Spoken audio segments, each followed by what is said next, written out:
What's going on? It's your boy Sermon at Sermon's Domain on Twitter. This past weekend I was out of commission. I wanted to get both of these reviews, Kehlani and Migos, out, but unfortunately I had a sty on my right eye. You might be able to notice it a little bit. If you look at my eyes, they don't look the same right now. Anyways, if you don't know what a sty is, just real quick, it's like your eyelid swells up and it was bad, it hurt, and so I really couldn't record.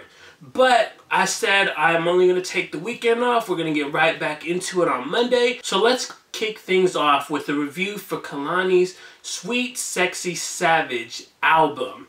She had a big 2016 without having to put out an album. She didn't put out a mixtape, she didn't put out an EP, she just put out a few singles here and there. She also had the very great look of being on the Suicide Squad soundtrack with a record called Gangsta, one of my favorite songs of the year. And so now she laid all of that down so she could put out her debut album, SweetSexySavage. Do you know how many 19-track albums work in this day and age? There are very few that actually pull off having an album that's engaging from start to finish. And so I enjoyed this album. I enjoyed listening to it. I think Kehlani was able to pull off the impossible here. And I didn't think that there was any doubt in my mind that she wouldn't be able to deliver something great. You can see that she has progressed. Even before this album came out, you can hear the progression in the singles that she put out, like Distraction and CRZY. As she described the album to Elle's website, she said that this album is a lot more fun and more aggressive than her previous work, the previous two mixtapes that she put out. Now let's talk about my favorite songs. Starting off with CRZY. Again, this was one of the singles, but I tend to listen to a single and push it to the side until the album comes out. And so once the album was out, I was able to get into it a lot more. This record is all about, being positive. It's a positive anthem for women. And I love that Kehlani is representing that demographic, that she's trying to be that role model for people. The basis of this record is to celebrate your wins and never let haters get the best of you or try to just hurt you in any way. You have to celebrate your wins. You have to keep pushing past the haters, and that's what CRZY is all about. It's almost like this record represents like the definitive song for her discography. If I were to show somebody new her music, I think I would pick CRZY out of everything because it just represents what she wants to do with her career, who she wants to be, and how she wants to do this in music. Basically, anytime that you count her out, she's going to rise up and surprise you again. The second record on my favorites list is Get Like. I'll keep it sweet and simple for this one. Being able to pull out the fun and loving personality of a shy and awkward woman is very rewarding. So much so that she felt the need to make this situation into a banger. This is the type of record that I would sing along to, probably not in front of people, because it's really not a record for me per se, but it is a record that I enjoyed, and if I'm alone in my house, in the comfort of my home, I will be singing this record. The last record on my favorites list is Thank You.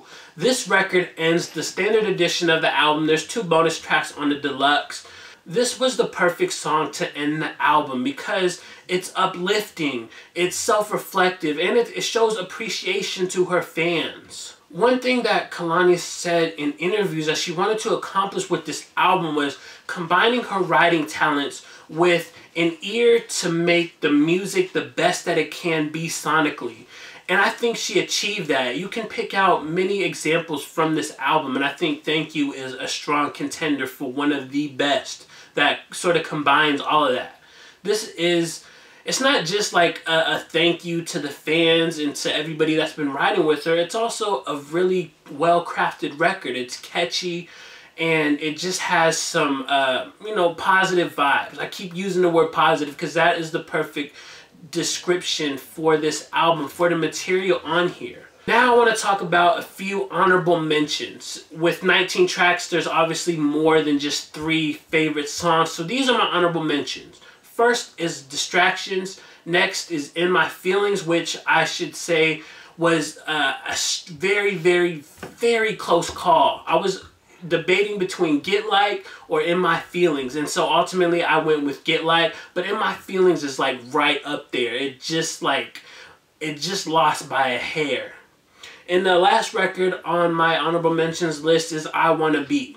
I don't feel like it's limited to those 6 though. There's a lot of good songs on here. Those are just the ones that really caught my attention for many different reasons. Normally, this is a part where I would talk about the bad on the album, but I just couldn't find any. I'm not saying this is going to be a classic or it's a perfect album, but there was really no complaints. And so instead of talking about bad, I wanted to use this section and call it wish list. I wanted to just talk about one thing that I would have liked to see on the album, and I think that is Kehlani getting a lot more emotional over some melancholy production. She does talk about breakups and, you know, relationships on the album, but like she described, it's more in a fun, in a playful manner. It's not, I don't get the vibes that I would get from like a John Legend. John Legend, We Loved It, from his 2013 album, Love in the Future.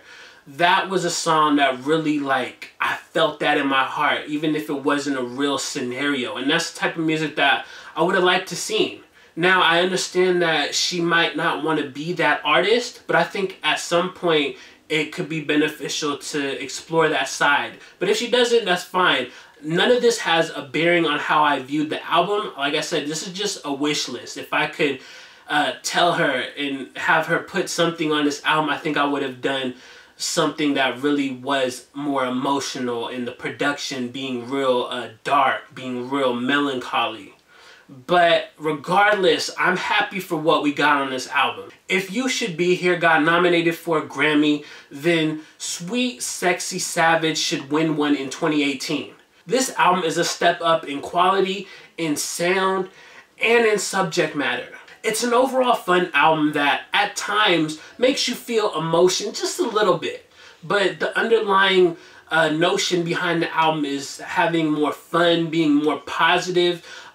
She really is a role model. Kehlani is a great role model, and I think the music matches that as well. I think it's fair to say that Kehlani will be around for many more years to come.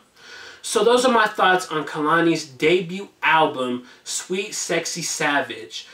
Once you hear the album, let me know what you think about it in the comment section below, and then like the video, subscribe to the channel if you're not already, share the video, follow me on Twitter at SermonsDomain, and as always, thank you for your time. I appreciate you for watching, and until next time, peace.